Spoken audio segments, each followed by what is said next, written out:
Welcome to the Four Brewers Podcast. My name is John Holzer, and as always, I'm joined by... Jason Harris, where's my trash heads at? Greg Nagel. And Tim Mather. This week on the show, we've got some beers from Virginia and a couple out of the Midwest, specifically from Three Floyds and War Pigs. Before we get into those beers, just want to give a shout out to two new supporters on Patreon. We got Ben Benton, who I believe is from the UK, somewhere in Europe, because he backed us at $2.50 per show, which I think in his money is £3. So thank you to Ben, and to Josh Dempsey, who also turns out sent us these Virginia beers that we're drinking on the show today. He's giving us $2 per episode. Nice. Yeah, so thanks you guys. Glassware update. Slow to ship them out. I've shipped a couple out here and there, and I meant to do it this weekend. Then I bought a new TV, and then I bought a gaming monitor, and then I played games and set up the TV, and I've been slacking. I'm sorry, guys. Forza came out. You could have made something up. No, I'm just going to be honest. I'm just lazy. That's how it always happens with the glassware. I can vouch for this monitor purchase. Thank you. I've seen it. We've talked about it in the private chat, and I spent a lot of money at Costco. Forza has been eating up a lot of my time as well. Yeah, I've dabbled. I bought the LG 55-inch C1 and then an LG gaming monitor at Costco. Quickest trip ever at Costco. I was in and out in 5 minutes. I was amazed. I got the stuff. That's the fastest money you've ever spent. Like a good suburban middle-aged man, I also bought all my home theater shit at Costco last summer. It's worth on big purchases. I really like the return policy. So yeah, isn't it like anything, anytime, anywhere, any condition? Pretty much, yeah. I mean, it's like, okay, it broke, fine, we'll take it back. It's no big deal. Or somewhere like Best Buy, it's like you got to go to the Geek Squad and they go, well, what exactly happened? And again, just Costco used to be really lenient. I had a friend who literally would save their laptop box and everything when they bought it, and a year later just be like, I'm done with this. Here, like LL Beaned it, and then they would just get a new laptop. And so they've made it a little bit more realistic, but it's still very like they err on the side of doing the right thing for you. So I like that. Thanks, Costco. Yeah. I'm pretty stoked with these Brewers purchases. brought to you by Costco. Oh no! And for anyone out there who's looking for a TV, we're only drinking Kirkland beers. The whole month of November is Black Friday at this point. Everything's on sale. So if you're looking to get a new OLED, the TV I bought is on sale for like $500 off. And it is nice.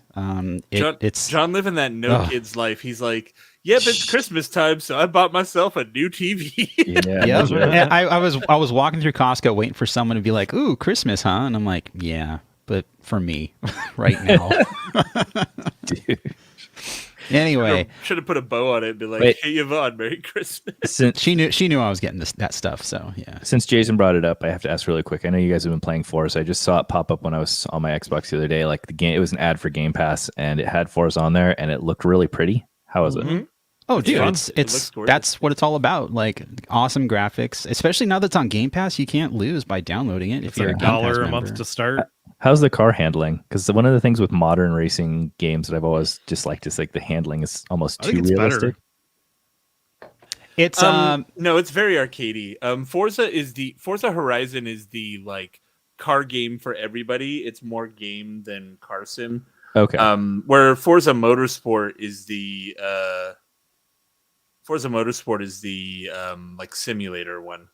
And you can still trick out cars and tune them in Forza Horizon, but yeah, the regular Forza is for the the geeks who really geek out on these cars and stuff. And as someone who is pretty good at playing Mario Kart, I'm serious. The difference between Mario Kart and Forza is the one thing I've noticed that the trigger, your right trigger is your gas, and on Mario Kart A is gas, and the trigger on Forza is sensitive to how deep you press it. So if you just like gun it the whole time and you try to brake and do stuff, like you're gonna be all over the place. You're gonna be skidding out. You're gonna be drifting when you don't want to drift.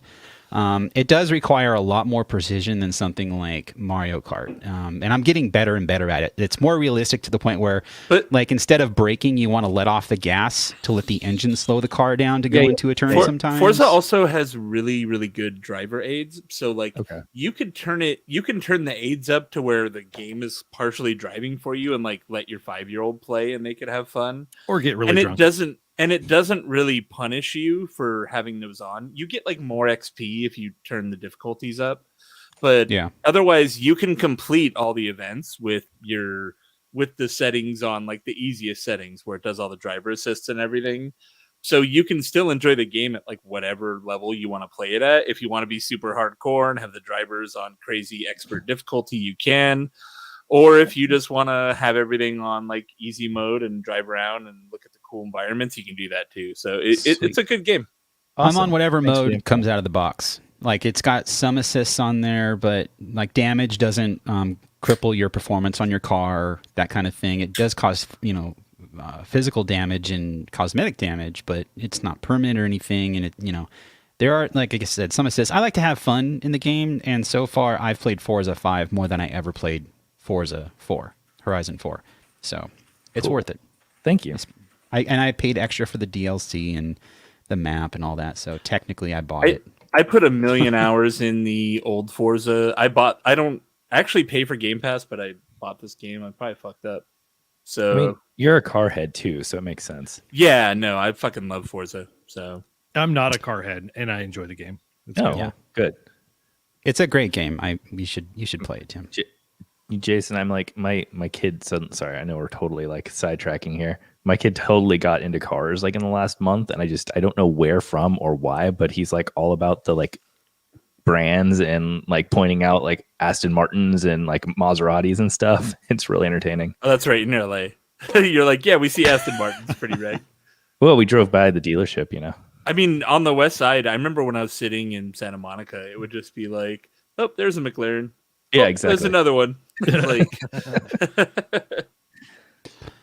so, like I said, we're drinking beers this week from the Midwest and Virginia. When I say Midwest, listener Steve Ferguson, B. Steve B, who's in the chat today. What up, Steve B? Yeah, he hit me up all the way back in August about doing a trade, which I'm very bad at mailing stuff out. Doing a trade for Zombie Dust for a 6-pack of Swamis. I had the 6-pack of Swamis, meant to mail it, but I drank it. Bought another 6-pack a couple weeks later. Drank it. So the good thing about Swamis here is it's always fresh. Like it's no more than it's no more than like a month and a half old. So I will be getting those beers out. But yeah, he sent us 2 beers. One's from War Pigs Brew Pub, Foggy Geezer, which is what I'm drinking right now. Really cool label art on this can. I mean, it's very simple. Geezer looks like a collab between War Pigs, Three Floyds, and Mickler. Yep, that's right. Pretty neat. I think War Pigs is an offshoot, like a bar that's an offshoot from Mickler. And Three Floyds. Three Floyds. Oh, it's both of them. I think so. Oh, okay. Yeah, they're in like the meat district of is it Amsterdam or Copenhagen? I always get the two confused.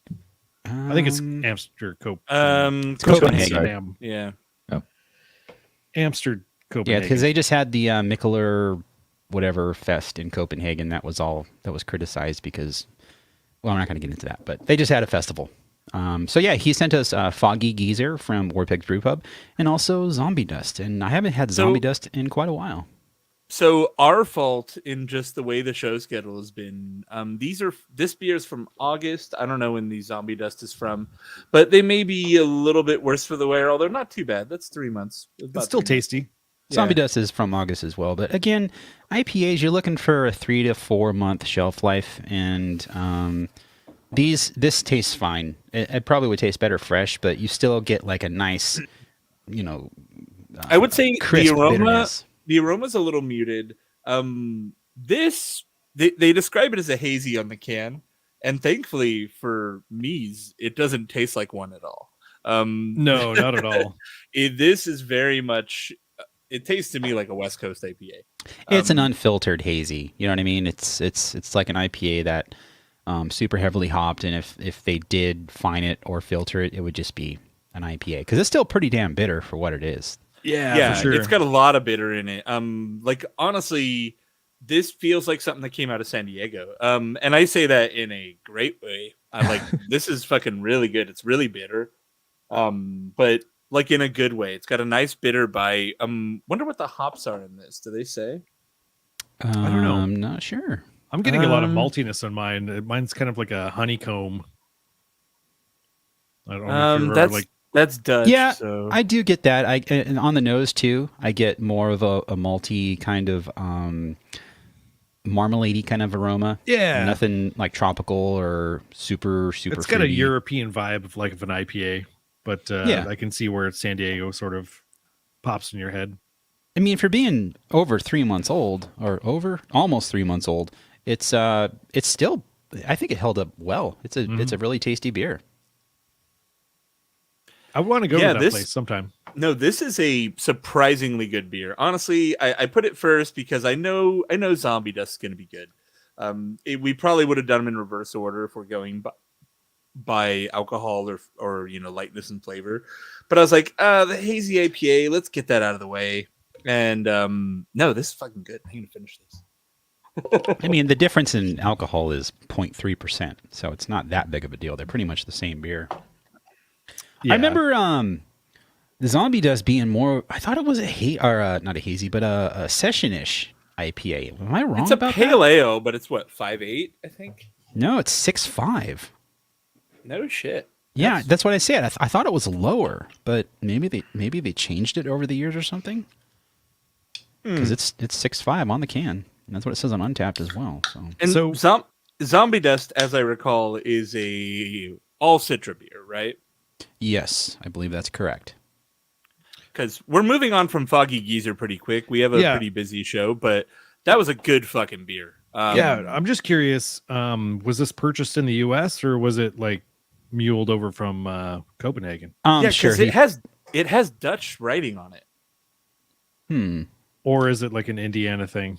Well, Steve is in the chat, so maybe he can enlighten us to that. Because I don't know. And I also want to know if he picked this because he figured we hate hazies and this would be a hazy we like. And I'm a Foggy Geezer. Because it is. If he curated it, he did a really good job. Yeah, he said he bought it. If it was an accident, then well, it was a happy one. He was hazing you. He said he bought it in Indiana. So don't haze me, bro. It makes sense that he bought it in Indiana. I'm sure it's something that Three Floyds is stocking. Yeah. So they have a big pub there too, right? Three Floyds itself. Yeah, I think it's actually been closed since COVID. Okay. They basically, for safety, pretty much just closed the pub indefinitely. Yeah, I've been there once a long time ago. Speaking of COVID, did you see Fat Mike got COVID? Even though he's vaccinated and everything. But when you see the video, like they're doing shows now with Cameron. He's done a couple shows for them.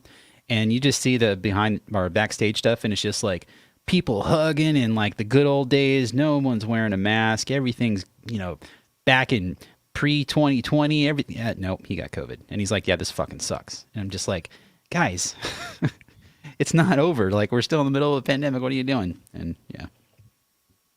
So getting COVID. Just saying. So Chew Your Beer just comes into the chat with "Hello, boys," and I'm just picturing that scene, Independence Day, when he's flying the plane. I'm home. If a fighter jet flies into the Four Brewers studio, we'll know. So it's been a long time since I've had a Zombie Dust, but this beer is so good. I unfortunately did not pick these up because of my terrible memory. I thank you for that.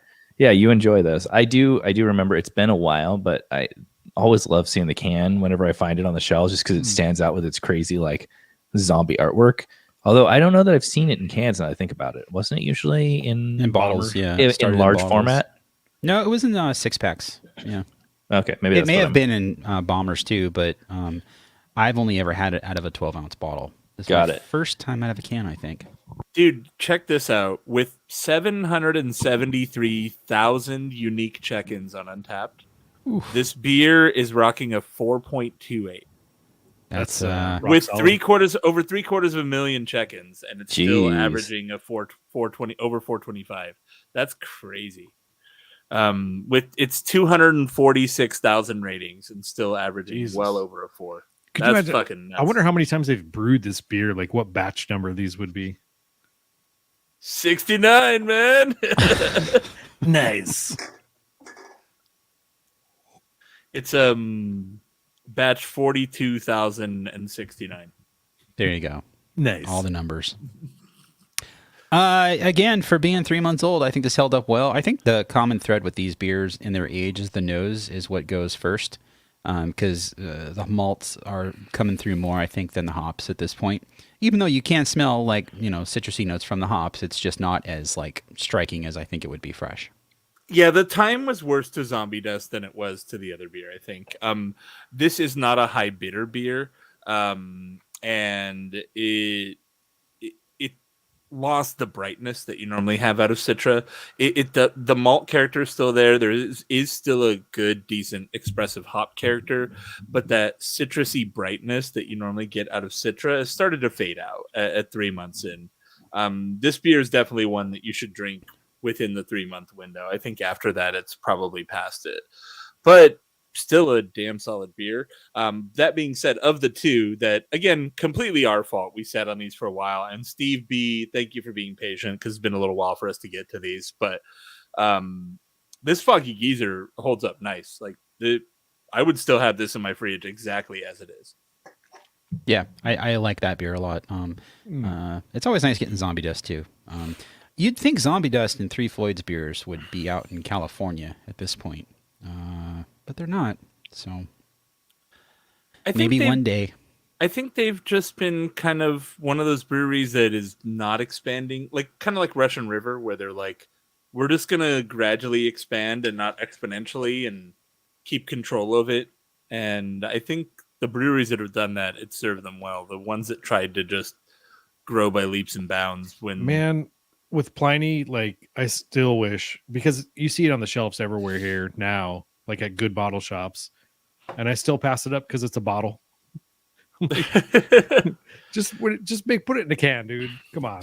I'm not gonna lie, because I have this fridge right here.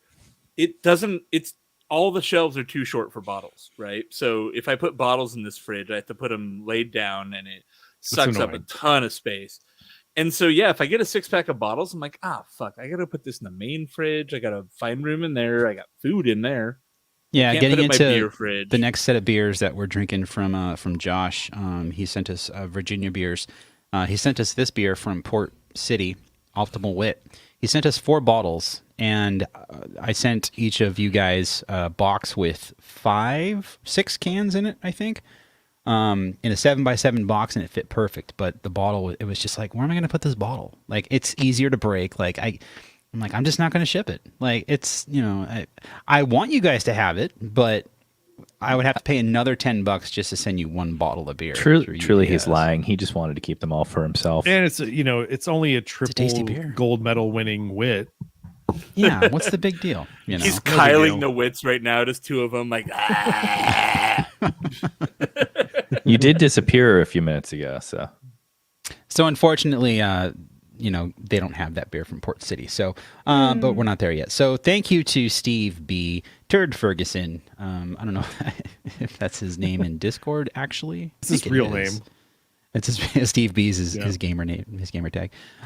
So thanks for sending those beers, very much appreciated. And I will get that Swamis out to you very soon. Maybe I'll send you 2 6-packs for having to wait so long. And you could bathe in the Swami's awesomeness because it's a really good beer. That being said, if you send it soon, I've got some good green I can throw in there. And by that, I mean the beer from Highland Park, not weed. I don't know. It might like weed too. I just Fuck put together a box for like a Brew It Forward thing that I'm doing, and Oh, cool. I'm very jealous of it. I'm like, fuck. I hope I get a good box because this is really good. It's like when you buy the really good Secret Santa gift and then you get like something You get terrible. nothing back. You get like Right? Starbucks gift card, and you're like, oh, I didn't even go there. I'm like, man, I curated a really good selection of beers in here. I hope they like it. So But, moving you know on, like I said, we've got some beers from 4B listener Josh Dempsey. He hit me up on Instagram. When did he hit me up on Instagram? This was back at the end of October, I think. Beginning of October, sometime in October. And he said, he wanted to send us Virginia beers because he thinks, they're doing such an excellent job with making beer that, of course, he wants to showcase. He has sent us beers before. He sent us beers from Triple Crossing out of Virginia, which we've done on the show. And so this is his second time sending us beers. He sent us a letter or a Google Doc with information on these beers and like a quick note, which I forgot to put in our document. So sorry, guys. But he said he's a longtime listener and occasional lurker in the live streams. He wants to thank us for doing our podcast. It's definitely one of his favorites and has helped distract him from the everyday grind of a job in public safety. Oh, thanks, man. He's given us beer before. I just said that. He's proud of Virginia beer and was able to track down some fresh GABF and Virginia Beer Cup winners, as well as some random, quote, West Coast IPAs. Sweet. So, yeah, we've got, let's see, he sent us 5 total beers from Fairwinds Brewing Company. He sent us the Optimal Wit from Port City Brewing Company, which I just mentioned. I did not send to you guys because it's in a bottle. And then he sent us 2 cans from Vibrissa Brewing Company. Their Park Pass, which is a silver medal 2021 GABF Munich style Helles winner. And a beer from Precarious Brewing called You'd Be Way Cooler If You Did, which I believe is a hazy IPA. Or I don't know. It has McConaughey in Dazed and Confused on it, though. Yeah. So I sent Greg the Helles Lager and kept a Helles Lager for myself because I think Greg would appreciate the Helles Lager more than something else. All right. Jason and Tim have the McConaughey beer. Yay. Thank you. You'd be way cooler if you did. Real quick. Nice. So Brett Dickerson, who longtime friend of the show, haven't seen you in a while. I think White Bread Beer is your screen name when you're in other stuff. Hello, Brett. But he's asking when's Matt coming back. He probably isn't. I don't really want to go into why because it's like his own stuff. We're on good terms. We are on good terms with Matt, but he's probably not going to be doing any for Brewers stuff for the foreseeable future because of the stuff he's got going on. So, let's just leave it at that. But just for an update, Matt still is working in the brewing industry. I think he still is a brewer at Brewery West. It's not like he's given up. I saw him there last time we went. Yeah. I think he'd be okay with me saying this. He kind of cut down on his alcohol consumption. He drinks beer here and there, but he just bought a house and he's doing his own thing. He's living his life, and I don't think he wants to, he doesn't want to be a podcaster. So that's why he's not coming back. Here's the thing. Beer isn't our job, so this is fun. If Yeah. beer's your job, this is just work. Exactly. Here we go. So, yeah, we're still on great terms with Matt. He still has access to our private chat. And if he ever wants to dip in and do something, we will. I do feel bad that we can't do Cheap Beer Corner. I feel if he did come back to do anything, it should be Cheap Beer Corner. But again, if he doesn't, I've insulated the garage now. It'd be a lot nicer. no more reverb. Nice. Well, no, it just won't be as hot in there. Oh, that too. Yeah. Oh my god! I just referenced Cheaper Corner on Reddit. Beer. There was a thread about like how bad King Cobra malt liquor was. I was like, I bet we have a Cheaper Corner episode for that. And sure enough, if I remember right, that was that wasn't surprisingly decent one. Yeah. Yeah. You're like, this isn't actually bad. I would probably buy this if it was, but there's just better options, obviously, in the world. Yeah. You don't see King Cobra that much. No, Yeah. I do at my local cheap corner store here, but In general, right? You could take someone's favorite beer, and if they saw it on the shelf with the cheap, shitty beer long enough, they would just be like, "Yeah, that beer sucks. Who drinks that? Dumb college kids." Totally. Marketing is very powerful, man. Totally. What are we starting with, by the way? I don't know. We Are have we a gonna do the split saison. first. Yeah, let's start with those. IPA Why Hella not? Split? Yeah. Yeah, so let's start with Vibrissa Brewing Company and Precarious Brewing. Greg, that's going to be the tall boy Hellas, Alright. and Tim and Jason, that's going to be the McConaughey beer. Oh. I didn't. What did I hear? That was something he did that wasn't supposed to be in the movie, and they kept it because it like set the tone for his character. And Wouldn't surprise me. I love that movie so much. I'm just picturing good. him. I'm just picturing the McConaughey from Tropic Thunder that is like running out of the jungle, being like, "I got your DVR. I got it." I mean, between the podcasts I've heard him on and my wife listened to his to Green Lights, his biography or memoirs on audiobook, so I overheard most of it. It's pretty entertaining, pretty interesting person. He seems like he's all right. Exactly. All right, so as I mentioned, we've got Park Pass from Vibrissa Brewing Co. This is a Hellas lager. Greg and I have this can of beer. And Jason and Tim have, again, like I You'd mentioned. be way cooler if you'd you be way did. cooler if you did. It literally says, all right. This Brett and dank West Coast IPA is brewed with. That's a pretty good McConaughey. All right. And these are all fairly fresh. I got these a week and a half ago, 2 weeks ago. Quick note: So- if you like Matthew McConaughey and you like British gangster films, check out The Gentleman. It was a Guy Ritchie movie that came out in 2020 that everyone seemingly missed. Slept on. But it is a pretty classic British gangster film. It is not as funny as Snatch, but it's still that same kind of vibe. And I could Colin not keep up Farrell's with in Snatch. it. And whoa, all right, hold on. End that right there. Snatch is a goddamn pump the brakes. It's a national Okay. treasure. Sorry. But yeah, The Gentleman's fucking fantastic. Check it out, y'all. I be just way didn't keep cooler up if with you did. Snatch. Yeah. So.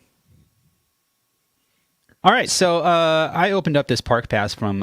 Am I saying that right? Vibrissa. That sounds right. Vibrissa. Vibrissa sounds better Vibrissa. to me. Vibrissa Brewing Company. Get your Vibrissa on.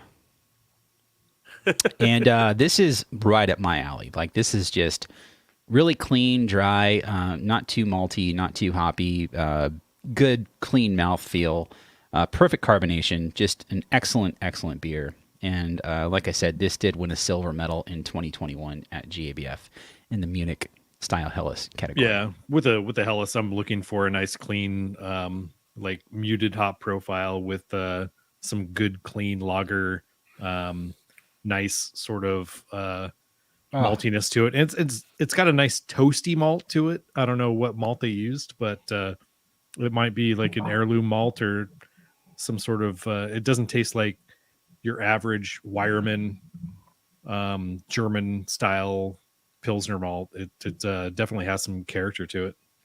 Yeah, it's only 5% alcohol by volume. So this is a winner. I would buy this all the time if it were for sale here in California. This is a great beer. This is so clean. And yeah, in the hop characters is sort of like orange peel, very very neutral, sort of off in the background. It's great. It's perfect balance. Good clean I mean, lager. it's complementary more than anything else. It doesn't stand out too much. No, You get a as it toasty should be. character. You know, the little bit of a hop nose on there. The yeast, I think, stands out Leader more worthy. than anything else. It's a very crushable, tasty, awesome beer. Yeah, love it. Yeah. How's I'll drink this all the day. you'd be way cooler if you did, guys? So this is an interesting beer to have after having a very bitter beer, because it is not very bitter. It is very much.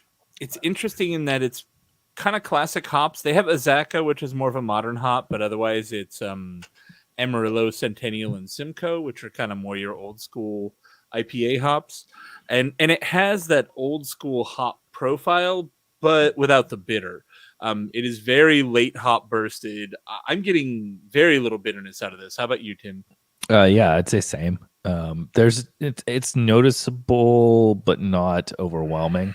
On the tail end, the aroma does have that sort of like sort of a muted West Coast dank aroma to it. And it's more on the like hop sweet than the hop bitter, but not sweet as in like a hazy gonna give you diabetes. And it does have a little bit, it's light, but it feels like there's a little something in the malt other than just two-row. There's a little bit more malt profile than just putting straight plain yellow malt. Although maybe I'm wrong. It's got pudding. I'm getting a little bit more malt character to it. Yeah, I think that's where maybe I'm getting that like slight sweetness from on the malt side. And then it doesn't come across as light in like mouthfeel. It kind of feels like it has a little bit. It's definitely got some body to it. And it's 7.8, which maybe is also contributing to some of the sweetness, but it's not coming across boozy really at all. Yeah. So you said it wasn't too bitter, and they are calling this a West Coast IPA. So would you say this is maybe like one of those hybrid IPAs that's kind of hazy-ish, West Coast-ish? The one that I always talk about, right? Your hop bursted clear IPA. That we've never figured out a term for, right? I think hybrid. You like hybrid. Yeah, I'm not sold on it. I feel like there's something. Yeah, I know, because you never refer to it as hybrid. No, I don't like it. I don't like it. Because it really offers like what you want out of a West Coast IPA. I feel like most West Coast IPA drinkers aren't necessarily out there just like, I'm a bitterhead. Where's my bitterness at? But it offers the bright hop profile that you get out of a West Coast that you don't get out of a hazy without all the bitter. So, but the key is the brightness. The hops are still allowed to have their own character and have their own flavor, where in a hazy IPA, the hops are all just sanded into one mush. It right? shaves off the edges. Yeah. Yeah, the hazy, it really is. It just like smooths everything out into one just kind of homogeneous hop flavor. That's what we call the hop schmear, right? Homogeneous. Homogeneous. Is it homogeneous or homogeneous? It's homogeneous. It's humongous. I would definitely say this is more leaning. Like, I don't really get much hazy characteristic out of this in general. I wouldn't expect it to, because they do call it a West Coast IPA. Yeah, so. I can understand how it might be. Obviously, it's like, kind of a riff potentially, but I get a lot more characteristics of a West Coast minus the like mouth bleeding bitterness. Yeah, it's a really solid IPA. I like the can too. Like, honestly, the background art reminds me a lot of what Radiant's doing, just kind of like abstract, very bright and colorful. Yeah. When I pulled it out of the box before I rotated it to see McConaughey on there, I was like, wait, why did he send a Radiant beer? Is there a specialty or something? Because I just picked a Radiant up like a couple nights ago, and it was still fresh in my head, and I was like, wait, what? And Dazed and Confused was like a formative classic for me, so I love the references to that. It hits. It's really targeted right in the wheelhouse towards something I'd like, and they did a really good job of it. It's a good pick. It's a Gen Xer beer, is what you're saying. I'm not Gen X, John. Oh, you're not. You're yeah, that's right, because I'm barely Gen X. I'm a geriatric millennial. Thank you very much. Yeah, I was born in '79, so I'm almost a millennial, but I'm technically Gen X. So. The term that I recently learned on TikTok that made me feel real old. Elder emo, so like emo kids from like the 2000s. Fuck yeah, that elder emo. Or, I like how you say for the 2000s as opposed to like the people from like the 90s, like Jawbreaker, or like Sunny Day Real Estate, or like Jets to Brazil and all those bands. I mean, that probably falls more under it. I'm just kind of referencing my. What makes me feel real old is the fact that on Back to the Future, if you would have taken that same age span from when Marty travels back in time to the 50s, if he were to leave today, he would go back to when Nevermind came out from Nirvana. Oh Like, god. I would That'd be love to rad. go back the day Nevermind came out. That'd be Oh yeah, man. 91. Come on now. You'd have to get real comfortable with a lot of cigarette smoke real quick. You're like, why is everybody smoking? Everybody was smoking everywhere, like inside restaurants, everywhere you went. What's everyone was craft smoking. beer? Get some Zima. No doubt. Some Bartles and James. God. You're like, there's no craft beer. I guess I got to do heroin. That's Marty! Seems like a fair trade-off, right? So where do you guys want to go from here? I want some We fair have winds. the Fair Winds beers. So there's an IPA, an amber, session, saison, and a Kolsch. I definitely want to do the Sessions in the Abyss because of Slayer. Okay. Saison, because I don't think we've had Saison on the show in a while. Saison. Saison. Oh, sorry. What is the Cue that saison? What's the name? Siren's Lure, I believe. Do you still have the soundboard, John? I do, but it's not plugged in. We could just have Greg do it live. Saison. That's on my old I need a Mac. better solution for the soundboard. Like on my Mac, I could use Loopback and send my audio through the stream from my Did you say computer without lube it. back? Loopback, not lube back. Saison ale. Oh, okay. That's funny. I was already drinking this. I was like, this tastes like a Belgian IPA. Oh, well, let's do Siren's Lure. Let's just do that. How Yeah, about that? I already had it in my glass. So, All right. More like Freeport- Siren's Whore. Also, I- Andy Richter. Jason. Cheers, 4B. What up, Andy Richter? So I poured this before the show. Long-time and I friend of the show. swear to God, it was an IPA. I don't know where I got that information from. Yeah, Greg's referring to our next beer, which is called Siren's Lure from Fairwinds Brewing Company. And Oh, lure, not lore. Lure. Lure, Lure, like a fishing lure, right? Or like you're luring the sailors with your siren song. There you Correct. go. Like the Lorelei. If you know German poetry. This beer was filled right Or to the the tippy top is it the of the Iliad? can. Or Yeah. yeah, dude, it was. I was trying to get a can opening sound and it splashed all over my mic. Yeah, that's excellent can work right there. Like props to Fairwinds. You got the That's what Foley. you want. You don't want any headspace in that can. You want all liquid, and you're good to go. Reminds me, it's now I have a literal version of I'm gonna forget it. I'm gonna ruin it. So, according to the label, this won GABF Gold for French and Belgian style Saison. That's so Okay. wild. Because there's some Yeah. bitterness on the back end. Like maybe I'm just so accustomed to IPAs that are low bitterness, but this comes across as like a very peachy, stone fruity Belgian style IPA. Like if there was a hazy Belgian IPA, this would be it. But I mean, The label claims Reading it's Saison. 32 IBU, yeah. But I mean, which is high for a Saison, I guess. Yeah, it on does the have finish, Zythos there's some and bitterness. Galaxy. This doesn't. And it's okay. dry hopped with Galaxy and Hallertau Blanc. well, So there you go. So there's Yeah. hops. It's not Okay, I'm not because I was crazy. going to say I do get like a decent hop aroma on the nose. It's a little fruity, little peppery on the nose. You get that yeast character on the nose as well from the Belgian yeast. It's all very cohesive and very nice on the nose. This barely strikes me as a saison because I don't particularly enjoy saisons. Yeah, you don't like Saison. I mean, This is way more IPA like than Saison like. yeah, it's the fruit, like the fruitiness and the aroma, and it doesn't have that like redonkulous bit of effervescence going on that I normally is kind of iffy for me. It definitely has a little bit of that estery funkiness on the end from the yeast. The Saison yeast does have some expressiveness in this beer that's standing up to the hops. The finish is still Belgian. Like this beer to me hits my palate and I go, okay, Belgian. I think the nose on this is more Belgian Saison, and the finish is more Belgian Saison, but the first sip does not taste like Saison. No. It was kind of weird, like because I drank and I'm like, oh, this kind of, like Tim said, it kind of comes off kind of like an IPA, maybe like a low bitterness IPA. It's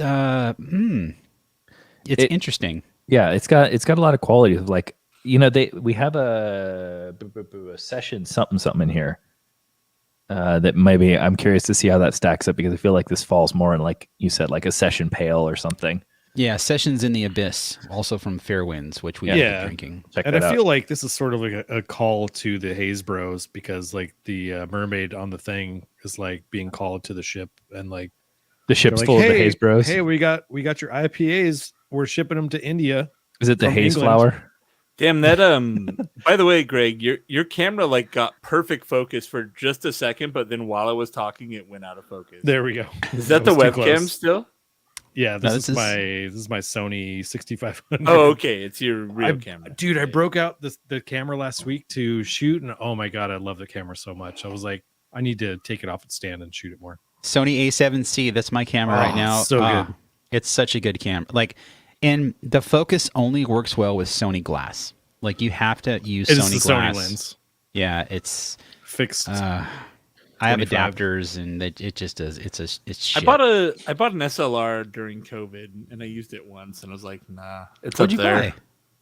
Like, I have an Olympus. Oh, that's right. You were doing like road trips and shit.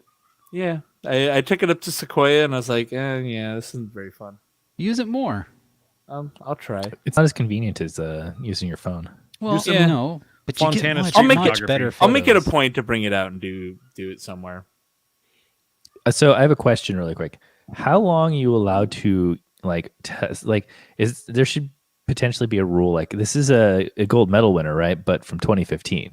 So like in baseball, you get if you win the World Series, you get to call yourself the world champions for that year, which I recently learned because obviously the Dodgers are no longer the world champion Dodgers.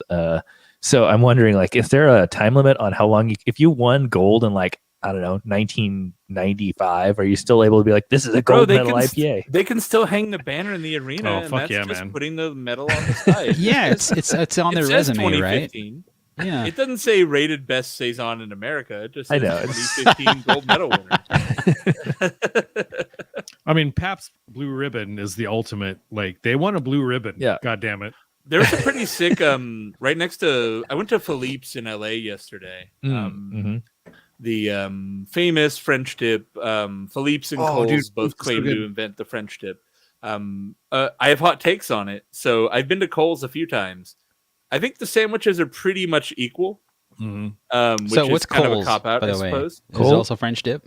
Yes, they both claim to have invented the French dip. They're Oh, okay. a couple. They're like a mile apart, in different parts of downtown. And Philippe's had really good mustard. They have this hot mustard that's amazing. It's all But about the condiments. Coles has better potato salad. But have you had the atomic pickle at Coles? I fucking hate pickles. Oh, well, there you go. Coles But has I did have a pickled egg, and that shit was wild. Yeah. It's good. Coles is like before pre-pandemic. Coles was one of our hangs. We loved it there. Go get a half sandwich and a cocktail, and just hang out at a bar with like so much history. Love Coles. Yeah, and Coles has a really good bar and really good cocktails too. So at least they did last time I was there. It's been a while. So Philippe's was the first restaurant I went to when I got a job in the elevator trade in downtown LA.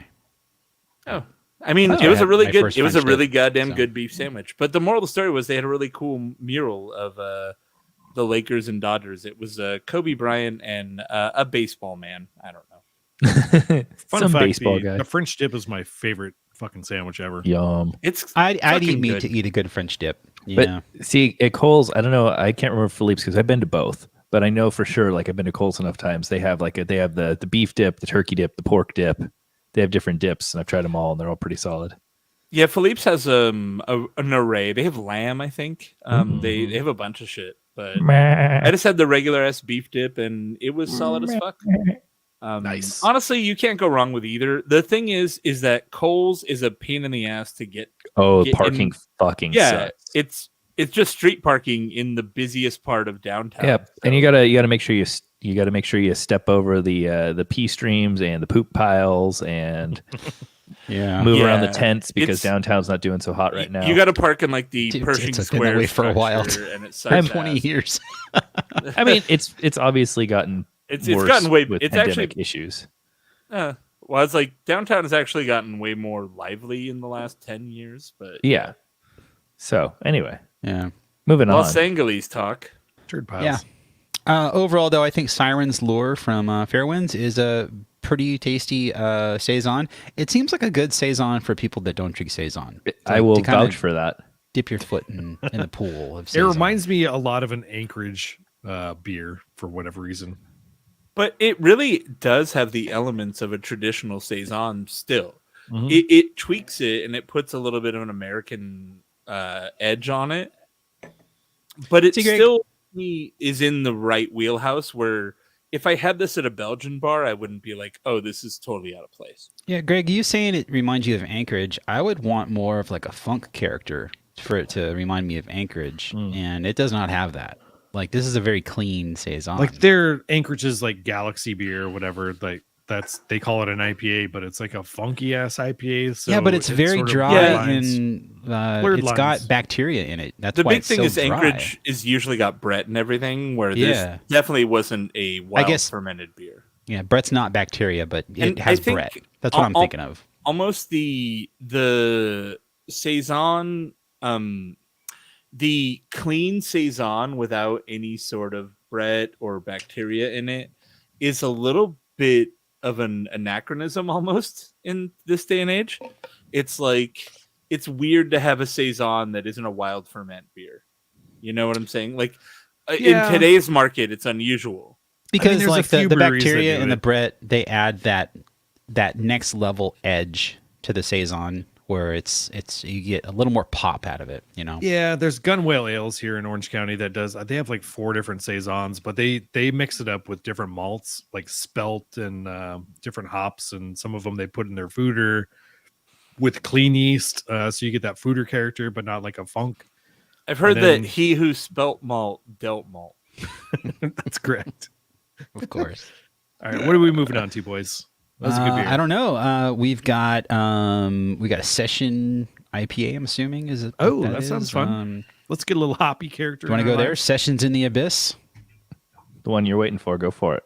Let's do it. Next beer up from Fairwinds is Sessions in the Abyss. This is a 4.5%, 35 IBU beer that has the cover of Seasons in the Abyss on the label, at least a portion of the cover. But I don't know if it's an actual, like, or not Seasons in the Abyss, but Rain and Blood. Like with, is it a collab with Slayer? Like, 'cause it's got, No, sir. I mean, No, sir. And please It's don't craft at beer. Slayer in the fucking post. I feel like they just took the album art and said, we're going to use it. Fuck it. If Tom Araya's lawyers get wind of this shit, it's over, man. He's If I going to could call scream. Donald Trump and have him shut him down. What? Wow. Tom Araya is a Trump supporter? Yeah. Oh, he is? Yeah. Oh, fuck. Yeah. Well, shit. Oh, well. He's like 70 years old, so what can he say? Can't see through this one. Yeah, it's got a little haze to it, little lemon meringue pie vibes to the look on it.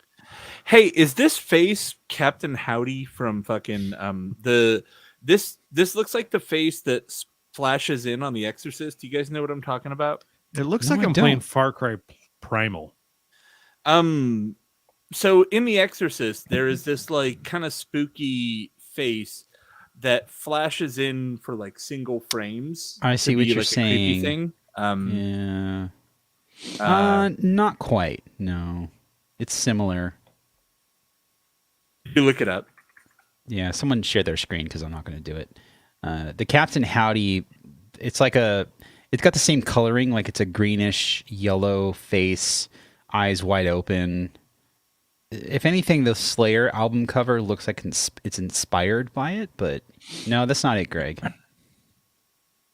With eyes wide Or, I'm open. sorry, know. Jason. It's That's not it, very Jason. similar though. Yeah. It's the cover from Same Rain and vibes. Blood. Like, it even says Rain and Blood on the can. Like, what the fuck is Listen, I on? think Slayer ripped off The Exorcist is what I'm saying. Yeah, Okay. right. What's funny about the beer is that, like, it has nothing to do with like what's on the label at all. Like, it's a session IPA that's like, oh, I'm super approachable. It's like, hey guys, I'm a session IPA here. Yeah, but I'm they're just very ripping off drinkable so and much stuff from Slayer on this It's not can.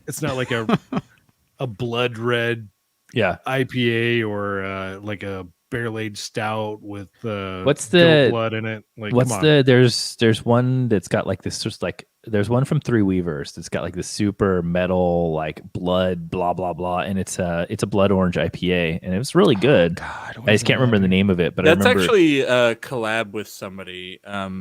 But that's what I picture when I hear like Raina blah. Yeah, blah, Ale blah, Smith blah. has a Evil Dead Red or some shit. Yeah, Yeah. that's called Blood Junkie, and That's it it. was a Blood Junkie. it was a collab with Prosthetic Records, a record label. Oh, You got it. Yeah. Super rad label on that beer, by the way. Yeah. So this beer is Citra and Simcoe for all the hop additions. It's a little bit hazy looking, a little bit cloudy. It's crisp. Oh, the aroma's nice on this one, though. This is probably the best aroma I've had all day. Mine not so much. Mine's a little sulfury. Really? Yeah. Are you sure there's not a Oh. gas leak in your house somewhere? No, my can is pretty dinged up, so I don't know if it. Greg ripped ass real hard earlier. So. I get a nice malty kind of citrusy character on the nose. Smells great. A little bit of a candy note, like similar to something I'd get off of like a hazy IPA nose, like an old school, like an actual New England hazy IPA that's super low bitterness but super candy nose forward. That's what I kind of get on this, but not to that like extreme. You're thinking like a heady topper, kind of in that angle of New England IPA. I think Heady Topper's more citrusy than candy. This is more candy than citrusy. Yeah. On the nose. So this beer, it does say it has Vienna and oat malts to give it character. This is 4.5% alcohol, and this has a ton of hop character, and it is not at all thin. I would not have guessed this was a session beer. Yeah, this is this great is mouthfeel. This drinks really, really well. Yeah. Lingering bitterness. I mean, it's not really bitter, but the bitterness that you do get does stay with you after you swallow the beer. No, this is great. Like for under 5%, this is one of the better IPAs I've had in a long time. Yeah. So, Greg, I mean, you're getting sulfur on the nose. yeah, mine for whatever reason, I don't get a huge hop nose at all. Mine's just sort of like a little bit farty, and that's already blown off. But I don't get a huge hop aroma out of it. I mean, it's not offensive anymore, but it's a really good, like, comparing it to something like Founders All Day or something like that. This is way more this of is better. a robust, well thought out beer. Like, I just wish mine, for whatever reason, had. If I didn't Maybe I got the bottom of the tank or something where there was not a lot of hops or something. I don't know, man. if I didn't read this was a session IPA, I wouldn't have thought it was. And that I think is pretty high praise for a session IPA. They generally tend to be very thin, very watery, and I like the mouthfeel on this. It has a good feel, and the hop character is huge. Yeah. Man, I'm so Really jealous. fucking good. Really impressed by this beer. I feel like it also, like, I know I said it in the beginning, but it has a really like a nice abrupt like end to it. I feel like when I say like crisp, I mean like I drink it and it's just like okay, Cleans up. It's Yep. a dry finish. Falls off a Yeah. cliff. yeah, which is kind of nice. That's what you want in a session IPA, because you're going to have a few and you don't want to be like taxed by the beer. Yeah, Well, and- that's a problem with session IPAs typically, right? Is because they're trying to find that balance between alcohol and residual sugars that aren't fermented out, and sometimes they end up too sweet Or too watery. They finish way too dry and they come off like water basically. And I think that's where Founders All Day IPA kind of falls for me. I remember when that beer first came out, I had that Tornado in San Diego, and it was like, oh, this beer is really good, but I was caught up in the hype, and then I bought like a 15 pack shortly thereafter, and I'm like, oh. I was like, I gotta drink all this beer. It was just boring. Man, and they hyped the crap out of that. They did, and it worked well for them, I think. Yeah, but I mean, it was one of their bigger ones, I think. well, yeah, they did a 15 pack, and like, I mean, Founders, I don't buy their beer because they're a shit company. Certain reasons, yes. But that beer in particular, I had that 115 pack, and I'm like, come on, John, you can't taste racism. Turns out it can. But this is very good. 45 IBU in a session IPA. That's bold. Yeah, and they nailed it. That's awesome. I honestly feel like session IPA is kind of a dumping ground category that generally isn't very good, And it shouldn't be that, right? But this is a top-notch drinkable IPA that happens to be a session beer, and really, really well done. I would say like easily in my top 5 session beers I've ever had. I would feel like I would agree.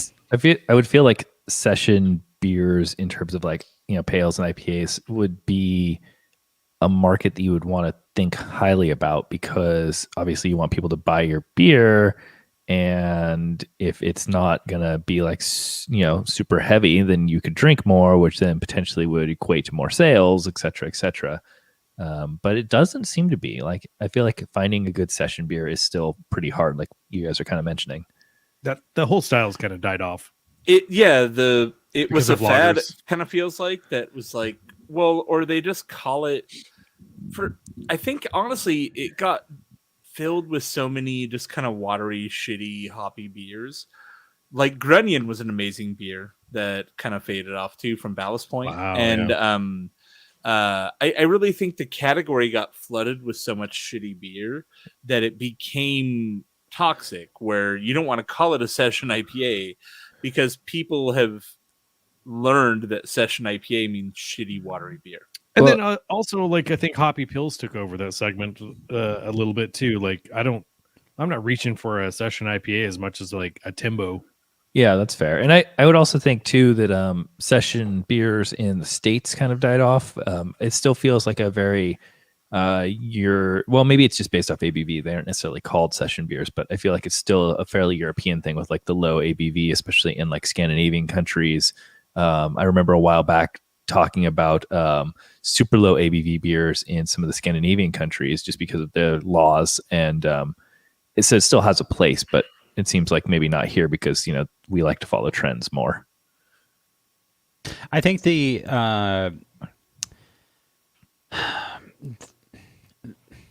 breweries said, okay, it'd be cool to make a beer that's like, it tastes like an IPA. It has all the good qualities of an IPA, except it doesn't have the alcohol. It's got like half the alcohol. Well, and you can drink that. And I think a lot of breweries, most missed the target. And referring to what Greg said, like, beer drinkers like us are just like, you know what? We're just going to drink IPA because let IPA be IPA. And if we want something low alcohol, let's drink something low alcohol. Like make a Pilsner IPA or a IPA lager. again. I think I think it's the thing that happened with Brute IPA, where a couple people made it and they did it really well, and then everybody tried to jump on the bandwagon and they did it really badly, and then the market got flooded with the bandwagon beers and not the good beers. Just pour some enzyme in a regular and it IPA. killed the idea of the category. Yeah. Even though the idea wasn't a bad idea. And so, honestly, this Fairwinds beer is fucking great. Yeah. Yeah. It just sucks that it's, you know, in that category that we look to as being kind of shitty and dead. Meh. You know? Right. Maybe call it like a hoppy pale. Like old I don't know. millennials. Good for Fairwinds of keeping those Oh, style alive. Oldsmobile. That's my first car. Oldsmobile. I said old I had an millennials, but Oh, I thought you said Oldsmobile. Dude, I had a 1977 Oldsmobile 98 that was a V8, and it was baby blue and plush interior. You know what I miss? Automatic everything. I miss bench seats in the front. Yeah, bench. You could fit 4 people in the front seat. and I've got 4 that in the people Buick. back. I don't have an Oldsmobile, but I do have You a put Buick. 5 people in the trunk. The thing was amazing. You got into drive-in movies with everyone. I'm getting the wrap redone or the wood wrap on my Buick redone tomorrow. Oh, nice. Sweet. Yeah. All right. Amber Kolsch or IPA? I vote IPA. Yeah, I think they deserve to have their IPA. I mean, especially since the session IPA was so good. Like, let's do a proper IPA from them. Okay, cool.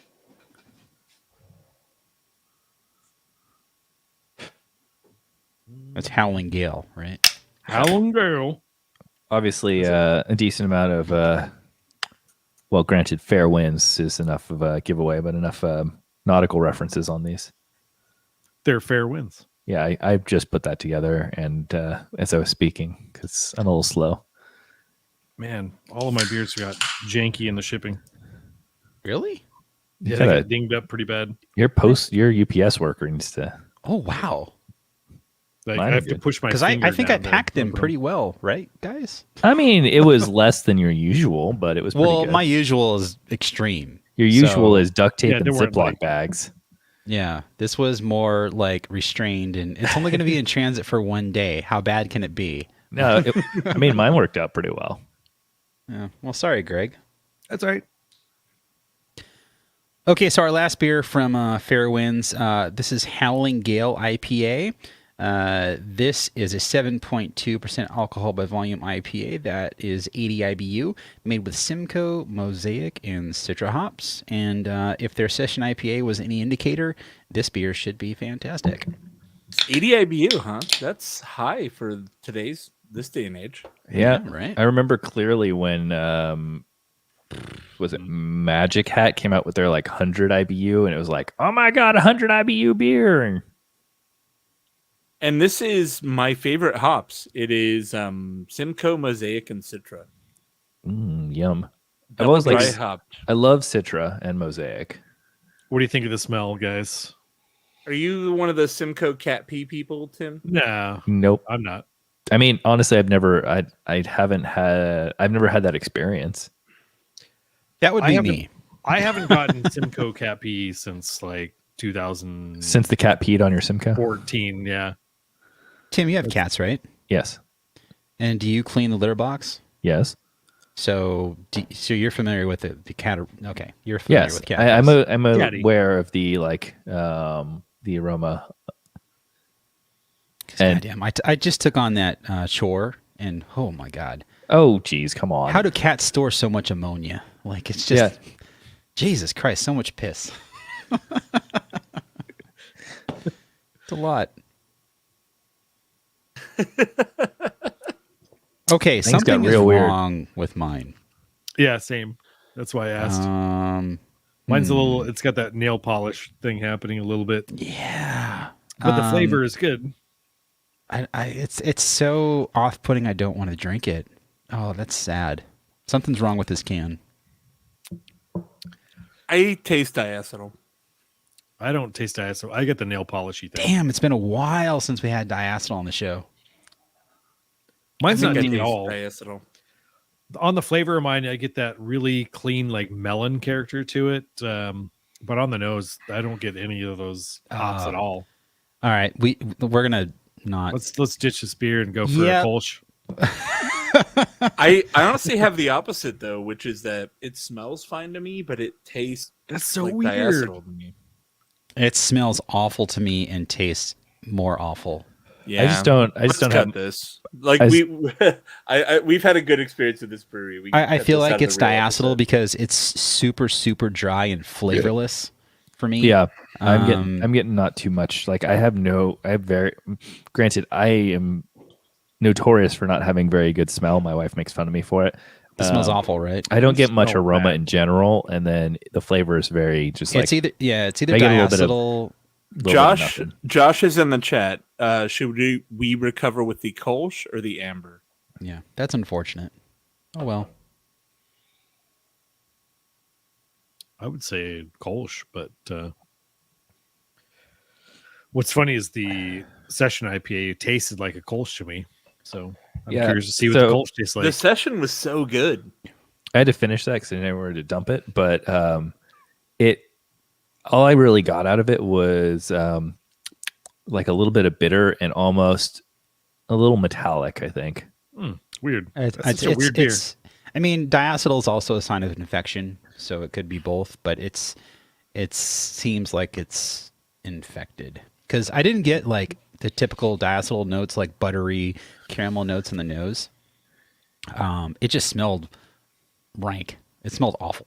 That's surprising. Yeah, mine was all nail polish. Oh, It was bad. Acetone. Weird. I trust both of you. Well, there's with probably that. something rogue in there. Yeah, I don't think it's necessarily their fault for making a bad beer, but maybe these cans were just problematic. All right, He Kolsch says it is. Kolsch. Well, look, we're cutting it all. We don't have to apologize for shit. Yeah, exactly. It's not going in the real episode. All So, right. Kolsch. Kolsch. Quayside Kolsch. Okay, so- Spanky's asking, Spanky Dupree, which is Josh, who I'm 90% certain is the person who sent this beer, asked how the Siren's Lure was. Siren's Lure was really good. Yeah. It was a very traditional Belgian beer with an American twist. I thought it was really interesting saison. And I think as someone who traditionally doesn't really love saisons, I thought it was really solid. But as someone who likes a traditional saison, I thought it was good as well. And Bringing people together. and I think it was something that you could serve in a Belgian bar and not alienate people who want Belgian beer, but also has enough of the hop character or whatever to get people that aren't as into Belgian beer on board. So, but it still had that estery, funky Belgian saison character a little bit. Here you go, John. Here's your ammonia maker. Oh, the kitten. Oh, make some ammonia for me, buddy. How old's that cat? 12. Okay. Yeah, looks like an older kitty. He's not happy though. Our cat Marco is 17. Yeah, our other one's in that range. Yeah. He's only 17. Marco enjoys the neck rubs and laying in the sun. Yep. And being a very cuddly old man. Josh saying glad one turned out all right. I'm not sure if he came in on the session, but the session was amazing. Yeah, I think he came in a little late there because we spent a lot of time on the siren. Yeah. The sessions in the Abyss was fucking a home run beer. So. Yeah. This one smells. I can smell this one. Hold on. All right, so up next from Fair Winds, we are drinking Quayside Kolsch. Quayside. Quayside? No, it's Yep. Quay. Is it Quay? Yeah, right? If you're in Ireland or England, they pronounce it key actually. But okay. Hold on, wait. They had it. Yeah, Google says it's Quayside. Quayside. Okay. Shit, it's on the can. I'm an idiot. Is it on the can? Yeah. Where? It says it's in parentheses. It says key. Ki. Oh, Quayside. Okay. All right, so up next from Fair Winds is Quayside Kolsch. This is a 4.5% alcohol by volume, 22 IBU Kolsch, as it says on the can. And yeah, let's dive in. So yeah, you guys. So smells March, great. March. The I'm going Quayside to. is an area. Oh, that's Irish. I can't. Yeah, fucking yeah. can't do it. It's a German.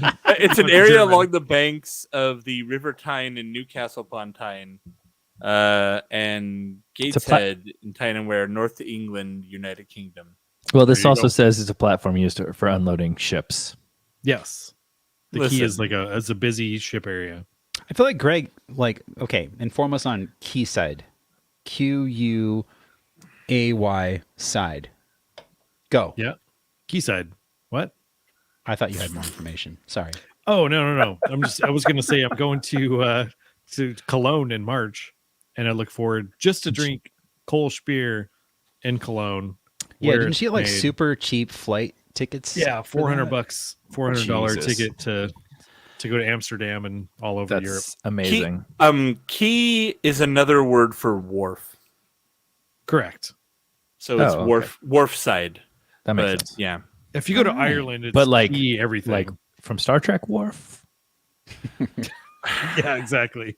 I think it ties in with their whole nautical kind. Not It's that they their have a nautical nautical theme. theme, but and on the can it says nautical fact. Yeah, that's probably where Jason. That's what I was just reading. yeah. They my just Howling Gale, and they have a picture of a boat. Yeah, they Maybe definitely that have session IPA was a little stronger than we expected. Yeah. fill your This is like sails. it's like the ballast point of the West or the East Coast Yeah. with their theme. Do you think they have those like Salt Life stickers on their trucks? Mm-hmm, mm-hmm. Salt Life? Yeah, it's a thing. I don't even want to get into it. They do a lot of fishing. This is it's a really nice, well balanced Kolsch. I mean, with a Kolsch, I'm looking for that German malt character and those German hop character with, and it's an ale but fermented at the lower end. So it's a nice, clean German pale ale. And Yeah, I think this fits the bill. Kolsch is considered like a hybrid kind of yeast where you can ferment it at higher temperatures or at lager temps and get different outcomes. I've made a couple Kolsches in my home brewing career, and they've all turned out great. You can't really fuck up a Kolsch. You can nerd out and mess with ferment temps. I've had a lot of shitty Kolsches from local breweries. Oh, well, there we go. But this is a good one. And Yeah, this is a solid Kolsch. I was like, you can fuck up a Kolsch. I've had a few. Well, you can But, fuck up any beer, right? But this is a really, really good beer. Yeah, really good malt profile. It has that Kolsch like estery finish. It's a little bit of ester. It's not like a Belgian beer, but there is something that comes out of the Kolsch. Like, I don't. Is it the yeast or just the malt profile? But I feel like there's a little bit of an estery finish in the Kolsch. It's the yeast. Yeah. Yeah. Again, if It's you not a fully ferment at clean a higher higher temperatures for Kolsch, you're going to get more estery notes. Whereas if you ferment lower, it's more like a lager kind of feel, where the yeast gets out of the way. Yeah, I really appreciate that the finish on this is just so dry and crisp, and that's what you want in a Kolsch, because if you're in Cologne and you're drinking Kolsch, you're drinking them in like these 6-ounce glasses that just come on the reg, and you're just slamming them back in one sip sometimes. Yeah, it's great. This is nice. Yeah, really, really solid beer. I think this beer is just a really, really well done Kolsch. And sadly, it sucks to see for styles like this that are just not styles that are kind of in the zeitgeist. It doesn't have great Untapped ratings, and it's a great beer. It sucks that people try this and it's just not what they expect, right? You can't It's always not trust the light- ratings. It's not a light not hoppy lager. enough. Yeah, it's not a light lager. It's not hoppy, and It's not sour. but really good beer. It doesn't have donuts in it. Yeah, I mean, for people that are rating these more traditional styles on Untapped, do they even know what they're rating? Like, why? Like, It doesn't have any ecto cooler in it. 0 out of 5.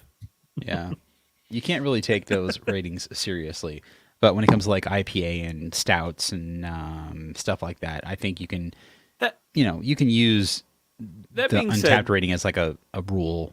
I do believe in general the ratings are a useful tool to compare against each other.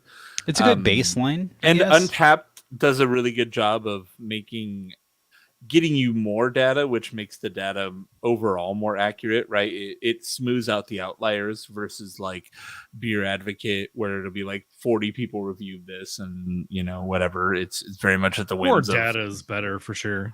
right. You're But in also general- getting the gamut of beer lovers too, because if you're gonna rate a beer on Beer Advocate, you're likely to be in the upper echelon of beer nerds as opposed to your average Joe who might actually balance things out. Yeah. It's also more effort, right? Yeah, it's people that are like very serious that are going to write 10 paragraphs about a ham sandwich they ate. I mean, I would do that about the French dips at Cole's though. I'm dip advocate.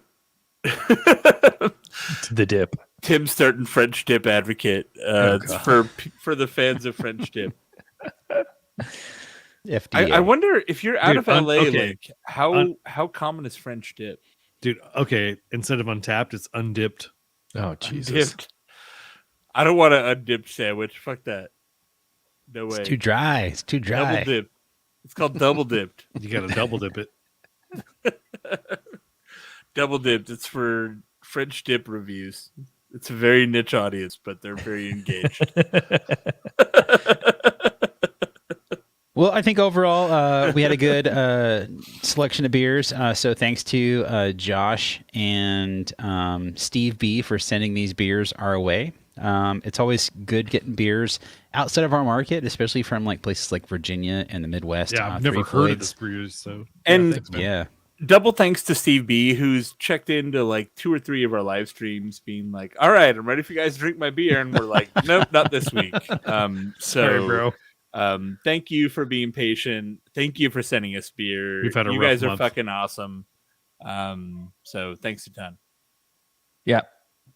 All right. That's a good spot to end. You can stop Okay. recording. And before you go, Tim, I need to discuss something real quick. Oh shit. You have to discuss something with me? Oh no, as a group. What? This Are you gonna is play this is the our one chance to all Saison? chat. So I was at we were at Windsor yesterday, and backing up a little bit, I was at Jason's house, and Dr. Zach brought up a thing of like, hey, why don't you like do a thing with a beer shipper that you can collaborate with, where we can all get the same beers, and then also tease to our listeners what we're drinking, and they can order the same beers at the same Sounds about time. right. And I talked to Scott Windsor, and he's like 100% on board with this. What? So he will pick 4 beers from his shipping inventory, and we buy them. Obviously, he'll give them to us at a slight discount because we're 4 brewers and we're awesome. But he'll ship us all 4 beers, just 4 random beers that he thinks are really cool in his lineup, and we pay him cost. You know, we're just buying the beers, Obviously, and yeah. $10 shipping, which isn't crazy. No. And then we can tease our listeners, hey, this is what we're getting from Windsor Homebrew. If you want to buy the same thing, just go to this website and pick them up, and we're drinking them Dude, on the next show. That takes care of so much hassle and It legwork. solves Dude, like it's so many $10. problems for us.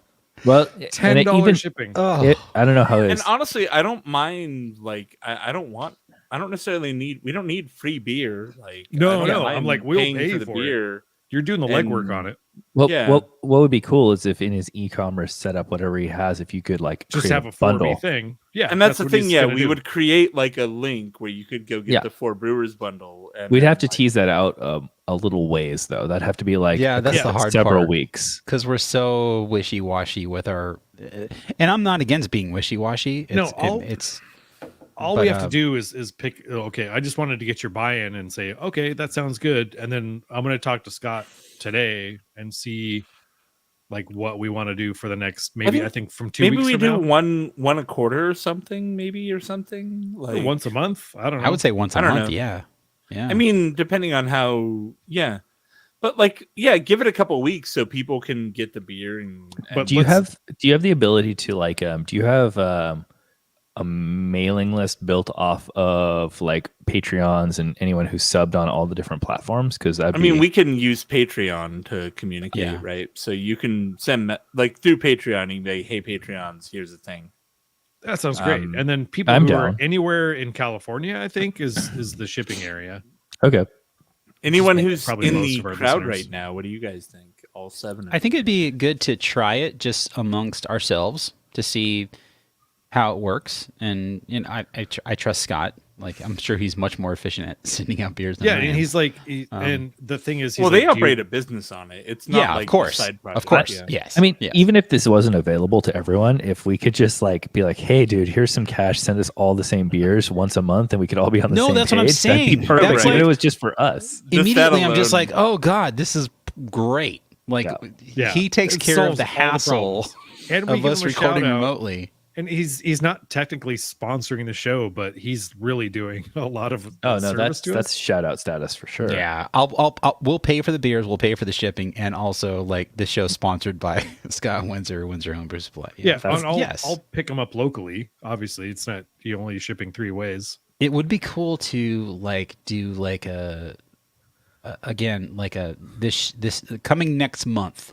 Yeah, because if a lot if of we do it once a month, like this is the 4B 4-pack. Pick it up, and we're going to be recording on this day.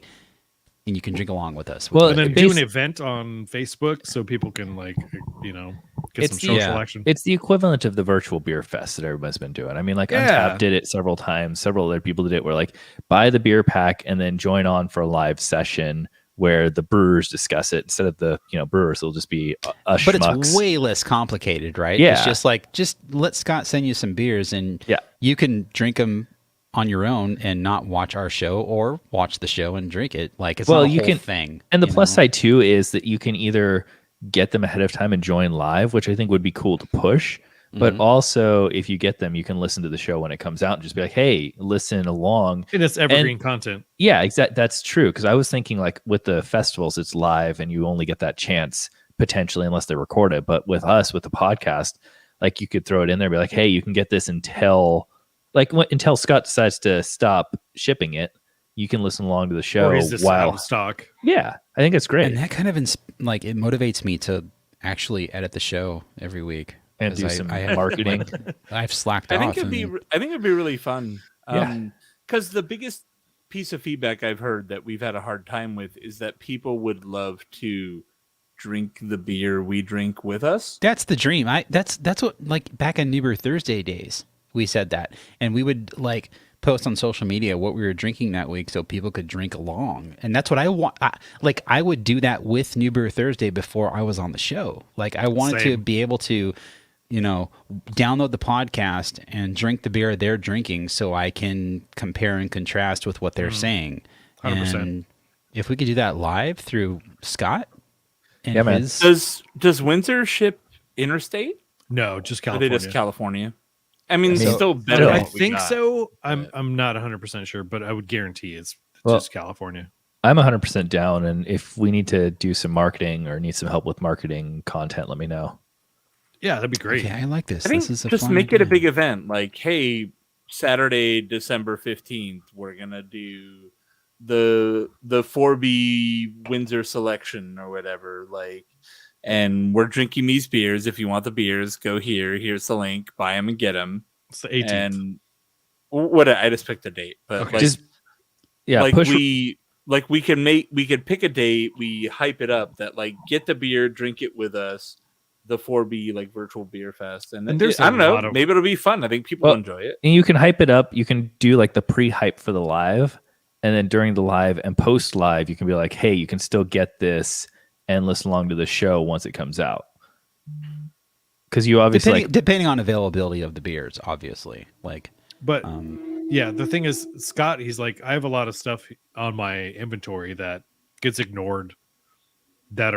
He's like, these are just the most fantastic beers that we'll I've buy ever it. had. We'll take it. I love the idea. I gotta take off, but I do Okay, have I have cool. one thing for John. My kid knows that like you're all in the pop punk realm. Like and he wants to know your opinion on Bowling for Soup. I do not like Bowling for Soup. Okay. I'll make sure I'll make sure to let him down. Like, they're They're good fun. at writing hooky songs, but I don't like the whole I'm bowling, like singing songs, and it's a The dude is he's talented as fuck, and the band is really good, and they're fun. I feel bad for not liking them because they're only positive, right? They're I only think like a out kid there. especially would love them because they're Yeah. just very Ignore what I positive say. and very upbeat. But It's too happy also for John. Feels kind of like music for kids. Oh, okay. Yeah, I can get that. It's Honestly, like Yo like, Gabba I- Gabba Rock. Yeah, exactly. Well, I have legit friends that are in the music industry that love Bowling for Soup, and I've said I hate them. They're like, you're an idiot, because they're a great band. So if your kid likes Bowling for Soup, embrace it. Yeah, no, I'll embrace that because other than that, it's like anything that plays on Kiss FM, which is, all the shit that I can't stand. All I want for Christmas. Yeah, I is mean, you. To show no, that that's they're a not band Kiss, for dude. kids, they're also known. That's Coast. Outside of their music, they're all like their hits. They're also known for making the intro for Phineas and Ferb. Oh yeah, yeah. and That's the where we vocal found theme it. for Sonic Yeah. Unleashed. Okay, because that's where he Phineas and like Ferb was dope. The girl all the bad guys want is very much like a 14-year-old song. Again, ignore what I say about Bowling for Soup. I just don't like them personally. It's the girl all the bad guys want. So that's on one of his Spotify playlists that I hear pretty regularly.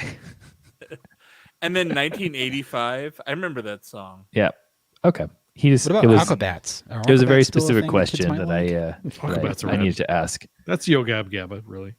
before I took. I mean, like, there's nothing wrong with it. Like, a kid liking Bowling for Soup is accurate. Like, their music for kids. That's perfect. That's a demographic. It's great. It's like, hey, adults, my kid's really into like Raffi, the banana phone guy. Do you guys totally. like that? And I'm like, Ring, ring, he ring, makes ring, really ring. good. Banana phone. Dip, dip, dip, dip. Ding dong, ding dong, ding, Ding dong, dong, ding. ding, ding. Banana Banana phone. phone. I got this feeling. It's so appealing. appealing.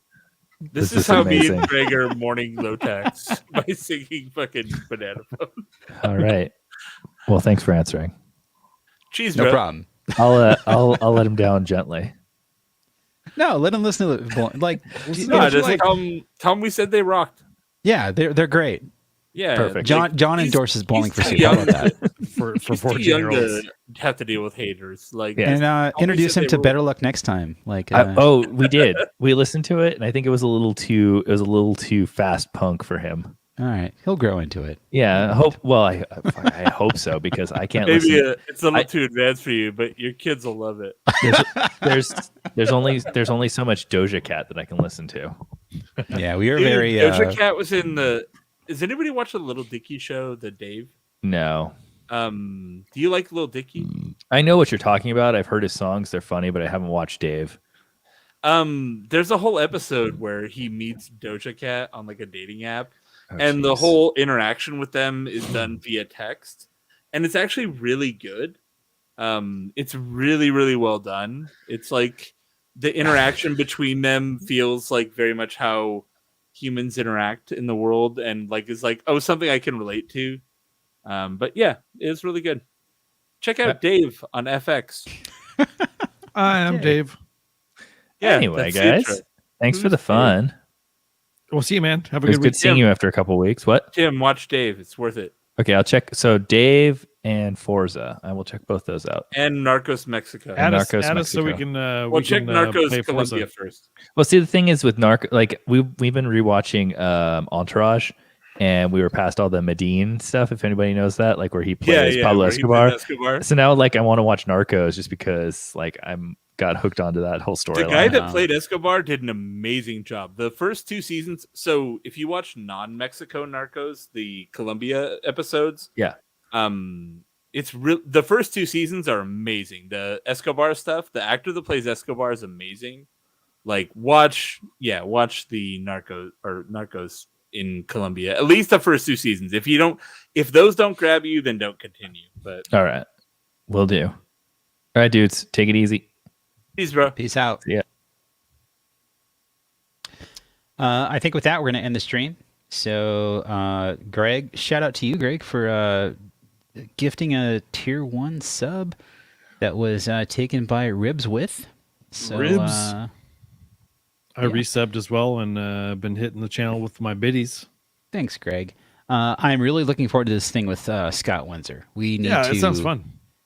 Yeah, I like that idea a lot. So let's do that. And to everyone still watching, thank you for hanging out. And I think we're recording. Let's see. I have to work next Sunday, so it would have to be Saturday. Okay. I finally got to geek out on Scott in person, by the way, for being the Lindsay Diaries. Oh, how'd that go? It was great. Did you hug He was him? like, yeah, I'm a little embarrassed by those songs. I'm like, yeah, but that was from the time in our lives where we just felt everything so hard. And he's like, yeah. I was like, fuck yeah. Like when you're like Aw. 20, you just That's feel so cool. every feeling. Scott's like, the coolest guy, super dude. fucking hard. That makes me so Like- happy to hear you say that. Oh my god, yeah, and like it was super dope, and we just talked about like him, like why he kind of ended up being like ending the band life, and just being a touring band is kind of brutal and It sucks. shit like that. We talked about touring and bands and stuff, and I talked about how you were in a band, John. Nice. Thank you. Yeah. and how you got sampled by a fucking new like Lil Peep. Yeah. Now dead rap artist. Dude, Lil Peep. Ouch. Again, I remember when Lived life too hard. our singer Brian hit me up. He's like, "Should we let this guy like use our shit?" And I'm like, "I guess." And like he's like the dude that like started. You know, he's well regarded as like the one of the founders of emo pop rap shit. It's whatever weird it how is. the emo rap thing has so much crossover with pop punk, right? It's Yeah. weird, but I like it's cool. Like I'm like, fuck it, I'm gonna embrace the next generation. I'm gonna try to not do what the generation before us did, and just be like, fuck it. I'm glad you guys are doing a new thing. Again, Finn McKenty. Everything that dude says about music, I'm a disciple of. Everything else, maybe not. But when it comes to music, Yeah.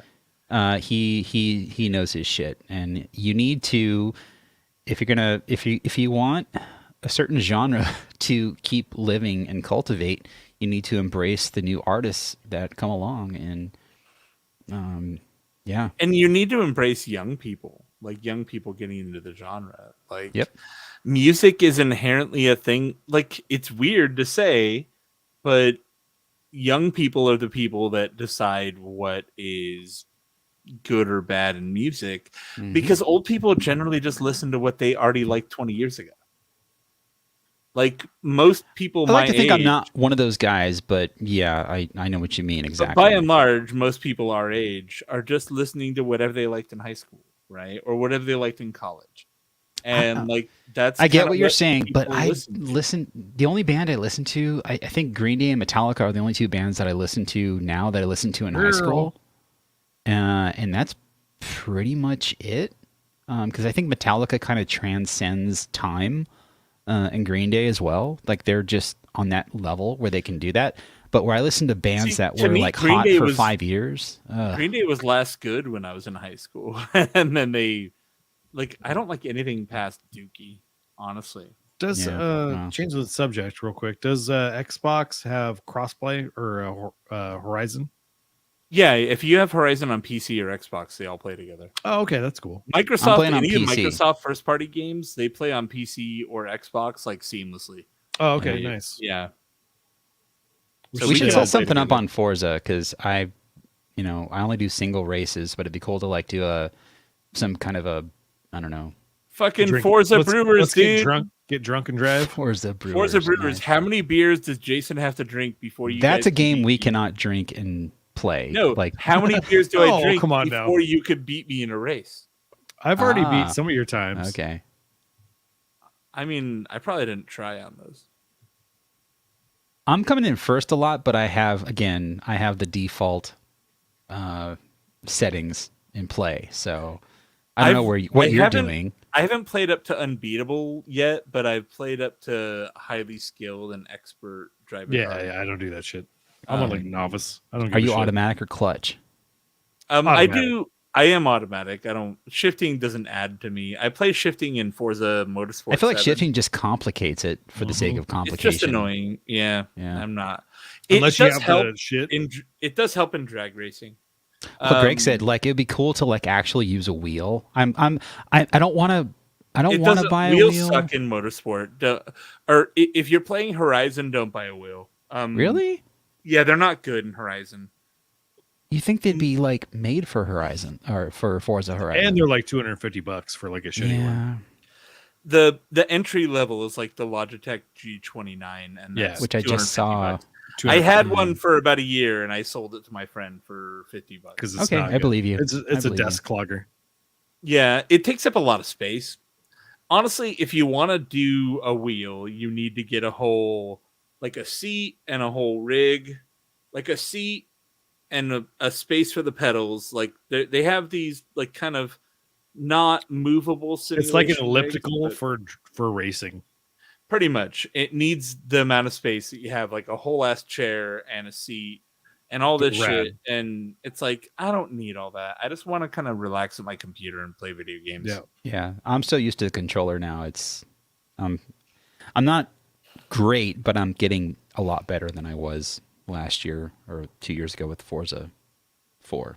So But I thought a wheel would be fun to try out, like with pedals and all this other shit. Because I mean, it'd be fun to try. It doesn't add a lot, honestly. Like, yeah, for me, like for what I'm looking for in video games, I kind of want just an escape, and I don't want to be like, all right, I've got my VR headset on and my thing and my wheel and all this shit. It's like it's too much effort. If I'm gonna put that much effort in, I would rather just like. And the controller is so good. Go drive my real car. Yeah, just using an Xbox controller is great. Like they're really good controllers. Like I think the Nintendo Switch controller is just a notch above the Xbox, but yeah, it's a great controller. The first party console controllers in general are very, very well made when you buy like other non-console controllers. Even with the Switch, like I wanted to buy another pro styled controller because I gave Yvonne my Switch and because I bought the Switch OLED, and like Power A makes them, which they make good controllers, and but it's just I just want to buy another Nintendo Pro controller, and the shitty part with Nintendo is like it's just going to be like the same gray boring Pro controller. Where with Xbox, at least you can go to the Xbox and like I bought like a custom controller that's themed after like Mario colors, which is really cool. But buying first party is definitely the way to go, because the second, or the non first party stuff is fine, but it's not the same quality. It's just something you get from Nintendo or Microsoft. So anyway, yeah. Get a custom Xbox controller. Play Forza. Thanks for hanging out, everyone. So Saturday, is that a thing that's going to happen? Next Saturday, guys. Sounds good. I can't record next Saturday. I got to be Sunday. I'm doing Radwood next Saturday. I am on call Sunday. I cannot record. I was supposed to be on call today, and I traded for next Sunday. So. Yeah, I got a car show on Saturday. You guys can go without me if you want to, but I got a car show. I'm getting the wrap redone on the Buick for the car show next Saturday. What do you guys? How do you guys feel about Friday nights too? Because honestly, like, I don't know about Tim, but at 7 o'clock on a Friday night, I'm like, I'm not doing shit. I don't want to do 7. I'd say 6, 6:30. 6:30 probably. Yeah. Huh. I'm not opposed to it. All right, y'all. Maybe we'll do a Friday night stream. Let's talk about it. We'll see. We'll see. I'd be down anyway, with everyone, thanks for hanging out, and we'll see you guys maybe on Friday. Thanks for hanging if out. not Friday, We'll see then sometime later. Bye. Cheers, bro.